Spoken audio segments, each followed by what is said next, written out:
California this past week has said you can no longer cut hair inside. They're saying you can cut hair on the street, in the parking lot, on the sidewalk, but not inside the salon. Is that a slap in the face to the industry? Is it coming to your city? Well, on today's show, we're going to talk about how do you navigate in uncertain times, trying to figure out what you can do and how do you navigate uncertainty, all on today's show. Salon owners are some of the most amazing people on planet Earth. The only problem is sometimes their hearts are so big and they give so much of themselves to their staff and guests that it creates unintended consequences. Our goal is to change the industry by elevating the way the rest of the world sees salons, spas, and barbershops and give it the credibility that it truly deserves. This is the Salon Owner Evo Revo Show. So there are new rules literally coming out, every single day. And it seems, state by state, Doug, at least in the U.S., there are lots of things that are changing and evolving. In fact, I watched a video earlier today from one of our extended family down in Peru that showed basically salon owners wearing hazmat suits, people, dusting their feet off before they come in, spraying everything down. And I was like, oh man, we're not out of the woods on this thing yet. There's still a lot of changes. The rules seem to keep changing, right? Doug, what are your thoughts on this? How do you as a salon owner look at this? Is it, how do we look at this and navigate to the other side? Yeah, well, I think one, even though the been through this before is relatively recent, is we have been through some of this before. So, I mean, we learned some lessons from what we just went through. And at least right now, we are still open. We are still able to do some things, which is good. But I think, how do we navigate it? I think the best thing is to get good information. I think the worst thing you can do is get caught up in rumors, especially from social media. I know when the first one, and that was part of the problem, that people get all kinds of disinformation or misinformation. Yeah. I think it's one of the things that we did, and what we did in our group, I think very well, was get good information and get it out to our group as soon as possible, so they can make decisions based on real facts. And some of it's going to be state by state. I think that was one of the other assumptions people made the first time, was what was going on in one state was what was going to go on in another state. So I think finding where's the place to get the best information for your state, for what you're doing, and then have a game plan. I think you have a game plan and communication with your staff. I think that's huge, because they're more susceptible to the rumors. And this is a huge point. We said this over and over again during all of the COVID shenanigans, which obviously we're still in. But we said this over and over again. Communication with your staff is the most important thing you can do, because you got to remember that for every one conversation you're having with your staff about COVID, they're having 50 other conversations about COVID outside of the salon environment, meaning their friends are saying, oh, can you even work in that salon? Is it safe for you to be there? Is it just remember, there's this giant rumor mill out there, by the way, called social media, but there's this giant rumor mill out there that's just going to town, and it's working on people's brains. And I think the most important thing you can do is protect the mindset of your staff and make sure that the right information is there, because what you don't want to do is you don't want the main source of information coming into your salon coming from the outside. Now, by the way, that's true outside of pandemic times as well, right? Is that you don't want, outside people giving your team information about, oh, did you hear this salon can do this? Oh, did you hear that this salon pays this much? Oh, did you hear that this, you don't want that type of information. So what you really have got to work on inside your own salon to make this productive for you guys on listening to today's podcast is, how do you keep the communication flowing from you to your staff versus your staff coming to you with 1,000 questions about things that they've heard on the street, right? What are some of those things? Now, I said up front that California is doing some very interesting things out here, and that may or may not come to you. I mean, I would say until you hear it's coming that way, or coming towards you, unless you are in California right now. By the way, do me a favor, if you're listening to the podcast or watching us live right now, type in what state you're in, type in what province you're in. If you're in another country, type that in. I'd like to know, because, you got to pay attention. Doug, you had a great point. How do you pay attention to the laws and regulations in your area? And we've talked about this before. in order to play the game, and by the way, business is a game. We just talked about this at our destination training that we just did, Doug, our digital one that we did in quote Boston, right? We did our digital training in Boston. And we said that it's a game. And in order to figure out the game of business, you got to figure out what are the rules, who are the players, how do you win, how do you score points, how do you play by the local laws and regulations, and how do you then win, right? Like, how do you then take that on and say, okay, if I can only do parking lot haircuts, how do I win at that game? Because the other option is what? You just fight it? You argue with the refs the whole game? Like, let me just ask you, in what sporting event can you argue with the ref for the entire game and then win? Probably not going to work out well for you. Sooner or later, you got to get back to playing the damn game, right? Yeah, and talking about communicating to your staff, understanding the rules. Don't think that you have to have all the answers. They just need to know that you're trying to find the right answers. So don't especially make up stuff or pretend like you know something that you don't. Let them know that I'm working on this. This is my best understanding at this point, and this is how we're going to play the game. This is how we're moving forward. So they know. So you got to get them to know what your rules are inside your environment. How are we playing this game with the rules that we know? To your point, I mean, you could probably get on the news. You probably could cause some ruffle around town if you fought it all the way. But I don't think that's productive from a bottom line. I don't think it's productive for your staff. Because I think the thing is to figure out how do we play the game as best we can and how to win. If we have to do hair outside, then how do we do it better than anybody else does it? How do we make that experience the best it can be for the client? I think it's the whole thing. You can't control what happens. You control how you respond to it. Shout out to Mandy and Ashley from the High Performance Salon Academy. I know they did a whole curbside cuts. It was Mandy and Ashley, right? That's who did curbside. They did their first week open. They did curbside cuts, and they said, if you just want to come and get a trim, we'll do it in the parking lot. I do remember her specifically saying I would never do that again. It was good for PR, but I didn't want to run my business there. So Mandy, correct me if I'm wrong in the comments. By the way, I just want to give a shout out. Jennifer Evans in Kansas, Kyle in Washington State, Catherine, Mississippi, Crystal in Texas. So we got a pretty good representation of lots of the country. By the way, type in what state you're on live with us from. But I think, to the point, like all you can do is demo it. All you can do is say, how do I want to play this game? Do I want to switch to, like people have said, well, our salon only specializes in color. Well, then decide if you're going to be closed and let that play out until you can safely reopen, if that's the case, if you're in California, or decide if you want to pivot your message. And by the way, I'm going to say this. This is going to sound super harsh, Doug. You always are good at calming down my harshness, but I'm going to be harsh for a second, okay? If you didn't learn that anything can change at a moment's notice, and you better have a plan frickin' B through the first round of pandemic, get the lesson now, right? Is that you better have a plan B to figure out what's going on. If you're like, oh, well, we didn't set up our e-commerce for the first round because I just, it was just too hard, or we didn't set up curbside pickup, or we didn't switch to touchless anything, or we didn't communicate with our clients. Look, in life, you don't always get a second chance. Guess what?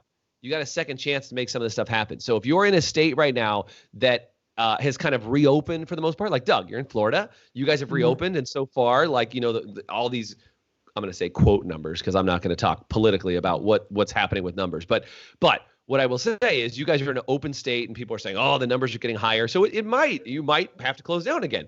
But you've been through this before, right? So what things do you think people should be setting up right now if they are open in case, heaven forbid, that they get shut down again? What sort of things would you be putting in place, Doug, if you were a salon like that has a possibility of being closed temporarily again? Yeah, so I take my best practices from e-commerce and curbside and make sure I've got that plan locked down. Make sure my staff knows. Because the first time we were just winging it. We're like, hey, let's do this, let's do that, but now that we know what worked, what didn't work, what was the better process, so have that in place. And you've got to have some capital put back. So right now would be the time that if you don't have some capital put back, to start putting some capital back, because you don't want to necessarily wait for what the government is or isn't going to do. They're doing something else by the end of the month, but who knows what that's going to be. But just make sure I've got some capital saved up, and then just let my team know as things come out. These are possibilities. I just think more communication, more their comfort level is going to be better if you can take some of the uncertainty out of it for them. So what is, if this happens, what is our plan? If this happens, what is our plan? So at least they've got a level. I mean, just like right now, we've got policies on, if you've been around someone that tested positive, or if you're running a fever, we've got all of our policies around those things right now. It would be really nice if the test results would come back faster. That would be helpful. But right now, that's not necessarily the case. It's taken anywhere from 3 days to a week. But you got to have your policies in place for whatever could happen. So I think now, while you've got some, because before we didn't, before we kind of got blindsided, didn't have the gift. It was a surprise. Yeah. Right. Right now, I think you've got some time. Sit down with your leadership team. Hopefully, you've got a leadership team.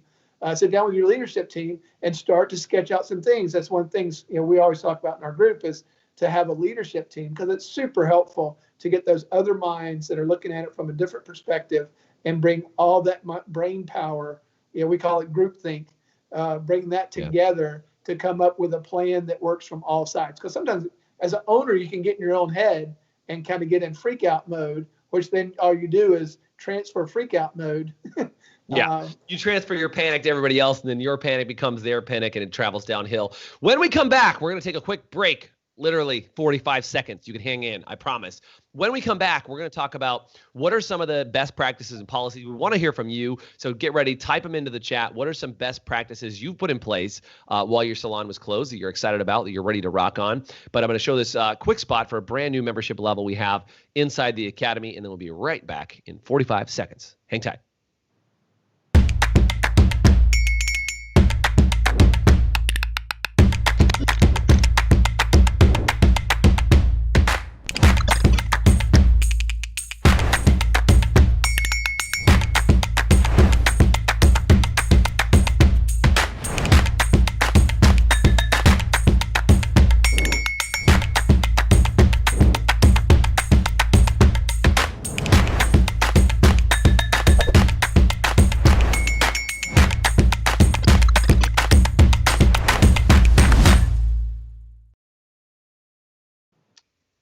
Now, if that wasn't an under promise and over deliver, that was 40 seconds long. 40 seconds long. And if you're listening on just the podcast, you didn't even get any break. You were good to go. You're just back. You're ready to rock. Just real quick, as a heads up, some of you guys that saw that whole piece now, we now have a brand new level. It used to be that you had to pay thousands of dollars to become a member of the High Performance Salon Academy. And like what Doug talked about, I was calling you Dog. Yo, Dog. Like what Doug was talking about is for our High Performance Salon Academy, it's where we get the group think. It's where some of the best ideas come from. It's where salon owners get together and share brilliant ideas about what they can do to help serve each other and support each other. And it used to be, a couple $1,000s a month was the only way to get access to some of those tools and resources. Now we have a new, what's called the Accelerator Level, which for literally only $99 a month, you can become a member of the High Performance Salon Academy and check out some of the cool stuff that we're doing and really help you continue to grow your salon. So if you want to find out about how to become a member of the High Performance Salon Academy at a very basic level or at a bigger level, do me a favor and comment below with the word member, and I will personally shoot you a message, say what's up, and give you some of the information. I'd love to find out if that is appropriate for any of you. In the meantime, back to the podcast. Doug, we're going to talk about some of the systems that we put in place. You talked about leadership team and making sure that when you're talking to people that they're not hung up in a situation that they're going, I'm just blindsided. I just don't know what to do. So we talked about a couple of things. We talked about curbside pickup. That's a really big deal. E-commerce was another really big thing. By the way, if you have not done the homework and started looking into Shopify or WooCommerce or talking to any of your POS system to see what sort of commerce options they have that you can set up, this is a really big deal. Guys, do me a favor and comment. What are some other systems that you've put in place during COVID? Maybe it was you started doing barcodes. Like I know this is barcodes. I just said barcodes. QR codes. Sorry, barcodes is on my brain. Or on my brain. QR codes. There's a really cool tool, and I'll see if I can drop the link in the chat. But if you just search, create QR codes. I know that Canva allows you to do them, courtesy of Lindsay Lowe, by the way. Shout out to Lindsay Lowe. I didn't realize Canva could do QR codes. And I use one called QR Monkey, I think it's called. Just Google QR codes and QR Monkey, you'll find it. But the idea is that you can literally create touchless experiences. So again, if restrictions do get tighter, being able to have QR codes for people to walk over and explore retail by watching a video. And how cool would it be if you had your entire team shoot a video, or one person on your team who's really good at shooting video, shoot a video about some of the products that are on the shelf, explaining what's going on. That would be good no matter what time it is, right? Have them walk over, and as they're browsing retail, instead of picking it up and just smelling it as the only option, what if they were able to just take their phone, go over a QR code that said watch for more info, and then they watch a 1-minute short video about what is amazing about that product by some of your staff and stylist or team or anybody else that says, here's what's going on. Or if they want to learn more about getting their nails done or getting a massage or any of those other things that potentially is there, what a great way to do that. So I'm going to be shooting a video later this week on how to create QR codes and how to use them inside the salon. So keep an eye out for that. Track down all of our stuff. Make sure you subscribe to get all the latest updates on that. Doug, what are some other things that you've done? And again, guys, type in the chat. What are some things that you've created that are new improvements, enhancements during COVID that you'll keep with you going further, faster? Doug, what are some other systems people need to have in place? Well, I think the video consultation with clients is a solid one to have. Because one, it saves time in the salon, saves time in person, and then you're doing the correct service when they come in. For new clients, or if you're shut down for a period of time before even existing clients come back, find out what they've been doing, what they haven't been doing. So that works really well. I think the other thing, like with the leadership team, is keeping the energy in the salon up. Right. So you're controlling. You want to make sure the conversations that are being had, got good relationship with your leadership team, them listening to conversation, make sure they're helping direct the conversation so we're not getting into the doom and gloom and why the world's going to end. Because you still want to, as much as you can't control some of the physical things, you can still control the experience. So, right. We've really tried to up the game on the experience side, which is, one of the reasons we still do as the full service. While we still can do a full service, we do the full service, blow out the whole 9 yards. We want the experience to stay the same. And then you understand what your mask policy actually is.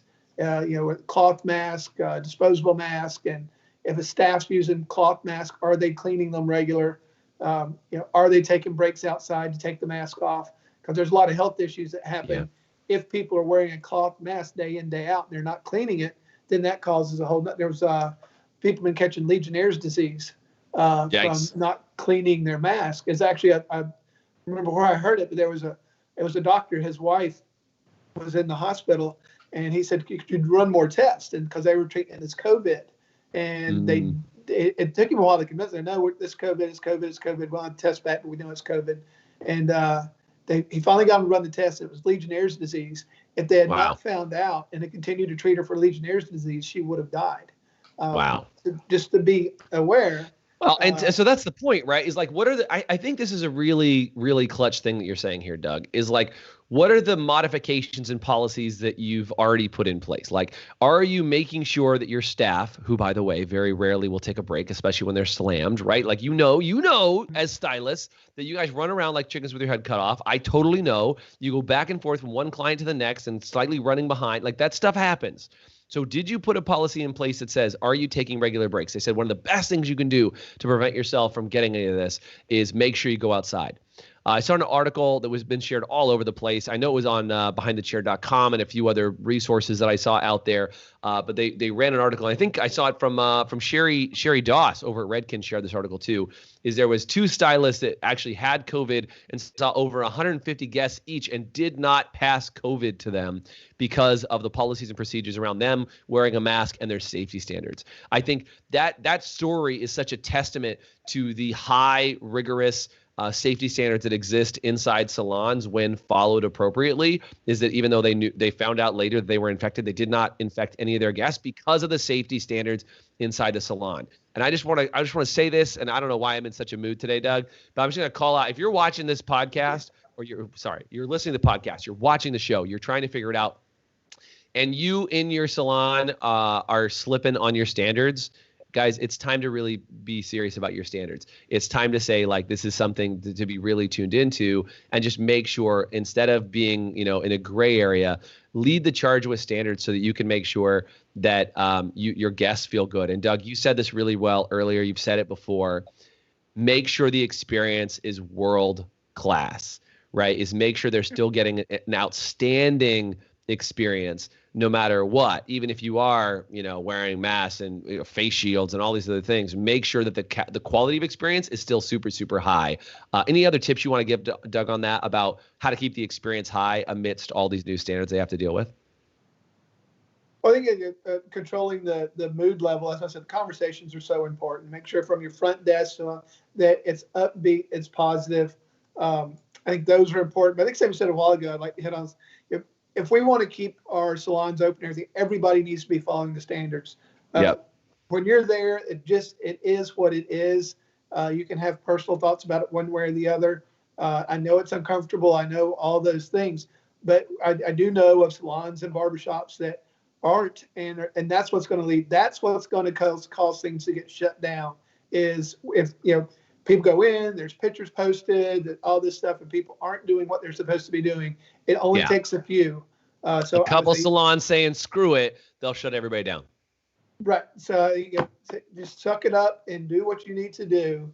As I said, it's new rules. It's a new game, but that also doesn't follow the rules, win the game. Right. And you can still provide a great service. So instead of fussing and complaining about the regulations and the rules, say, okay, that is what it is. I'm going to operate in a way that I'm not going to get shut down.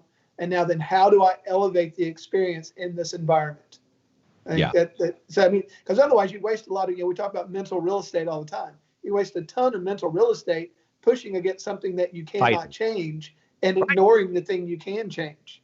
I go back to what I said up front. It's like arguing with the refs the entire game and wondering why you didn't win, right? Is you can either fight the rules or deal with the rules. I'm not just saying, roll over and take it. But the idea is that the people who are letting you play the game have a new set of rules, follow the rules.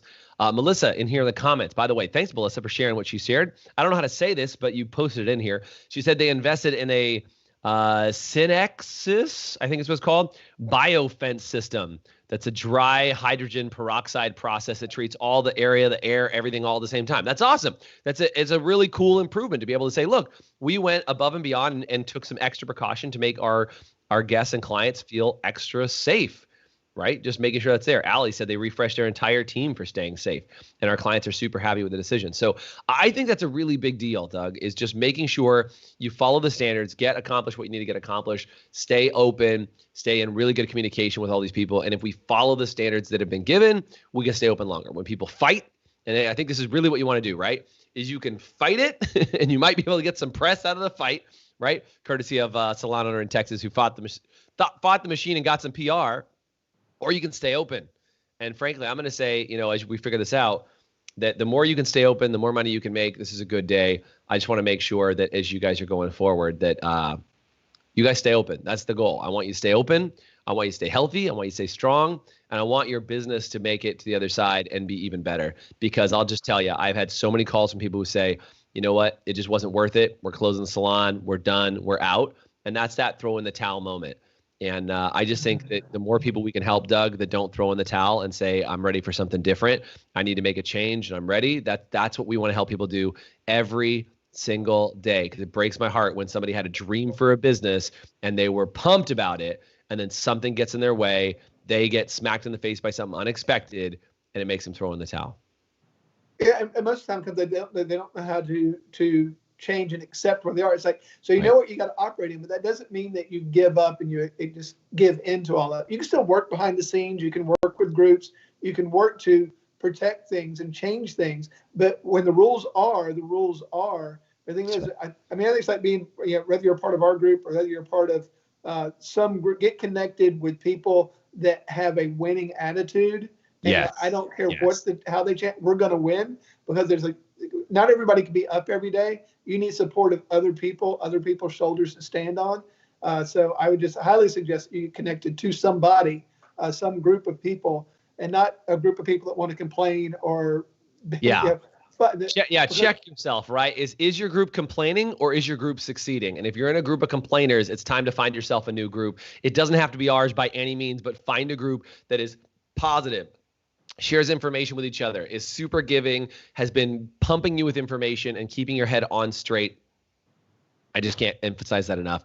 You guys, today has been how do you navigate through uncertain times? How do you deal with things as they are ever changing? And I hope today was valuable. If it has, do me a favor and say valuable in the comment sections because I want to make sure that you guys have been there. Thanks everybody who was on with us live and everybody who watched on the recording separately. Do me a favor and give us a rating. Man, if you enjoyed today's show and you were like, dude, today's show was fire, do me a favor. Yes, comment fire. Yes, go comment on it and leave us a review because every time you leave a review, you help us to communicate with even more salon owners just like you to help them navigate through uncertain times. Thank you guys so much for being on today. Doug, as always, man, pleasure. Yep. Thanks for listening to the Evo Revo podcast. If you liked today's episode, please subscribe, leave us a review, and you can always get more information, including show notes and the video episodes at evorevopodcast.com.